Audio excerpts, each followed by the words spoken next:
Bagi orang lain, itu adalah sendok. Baginya, itu adalah kunci untuk melarikan diri. Pertama, dia menggosokkan sendok itu ke tumit sepatunya. Kemudian dia meminta penjaga untuk menggantinya dengan yang bersih. Dan rekan-rekan setimnya ada di sana untuk mengalihkan perhatian para penjaga. Tampaknya, dia memiliki satu sendok, tetapi sebenarnya dia memiliki dua sendok. Ketika dia kembali ke selnya, dia mendapatkan sebuah koin. Lalu, ia menggabungkan korek api menjadi sebuah bola untuk membuat kompor sederhana. Kemudian, dia mematahkan sendok itu menjadi dua. Kemudian, dia menggunakan kikil pemotong kuku untuk menggiling koin menjadi bubuk. Bubuk aluminium yang dihasilkan dioleskan secara merata pada sambungan antara sendok dan gunting kuku. Terakhir, korek api dinyalakan untuk membuat keduanya menyatu dengan sempurna. Senjata pembobol penjara sederhana pun lahir. Untuk menguji kekuatannya, Jack mengeluarkan kopernya. Dia menggunakan alat itu untuk menggali ventilasi sedikit demi sedikit, dan efisiensinya sangat meningkat. Jadi Jack bekerja keras setiap malam untuk membobol dinding. Pada siang hari, dia memanfaatkan angin untuk mengosongkan kantung-kantung puing-puing secara diam-diam. Tidak lama kemudian, lubang itu digali dan bisa dilalui. Namun masalah baru muncul. Jaring kawat dilas ke kolom dan tidak bisa dilepas.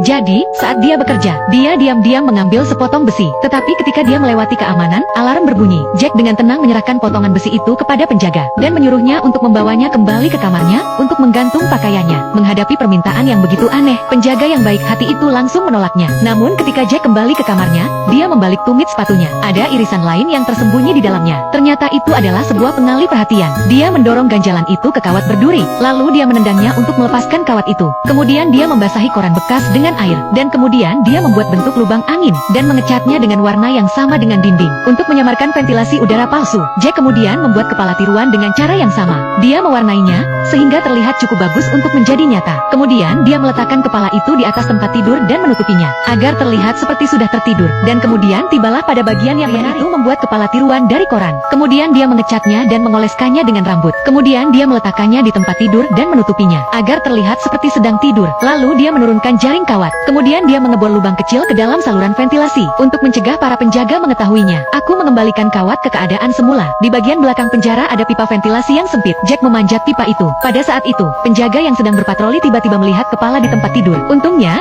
dia tidak melihat sesuatu yang tidak biasa. Jack sudah memanjat pipa ke bagian atas gedung. Apa yang tidak dia sadari adalah tidak ada jalan keluar meskipun dia berhasil mencapai lantai atas. Satu-satunya jalan keluar adalah jaring pengaman setinggi 3 meter di atas tanah. Jack terlalu tinggi untuk melewatinya. Saat itu, para penjaga yang sedang berpatroli kembali dengan cara yang sama. Melihat Jack yang masih tertidur, dia bertanya kepada tetangganya yang sedang mengecap untuk mengetahui apa yang terjadi. Saat mereka sedang mengobrol, penjaga itu tidak sengaja menjatuhkan tongkatnya ke lantai. Ketika dia membungkuk untuk mengambil tongkat tersebut, Jack masih tidak merespons. Penjaga itu menjadi curiga. Jadi dia dengan hati-hati mengulurkan tangan untuk mencoba. Pada saat krisis, Jack akhirnya kembali. Menunggu waktu makan, Jack membujuk ketiga temannya untuk melarikan diri bersama, karena dia tidak bisa melakukannya sendirian. Saat malam tiba, Jack dan rekan-rekan satu timnya naik ke atap gedung dengan bantuan pipa-pipa lagi. Dengan bantuan rekan-rekannya, dia berhasil meraih jaring pengaman. Namun tidak mudah untuk membukanya, karena jaring itu terpaku di sekelilingnya. Mereka harus menggunakan bor listrik untuk membuka jaring pengaman. Itu di penjara dengan keamanan maksimum. Tapi Jack adalah ahli fisika dan kimia. Jika dia tidak memiliki bor, dia akan membuatnya. Setelah konser,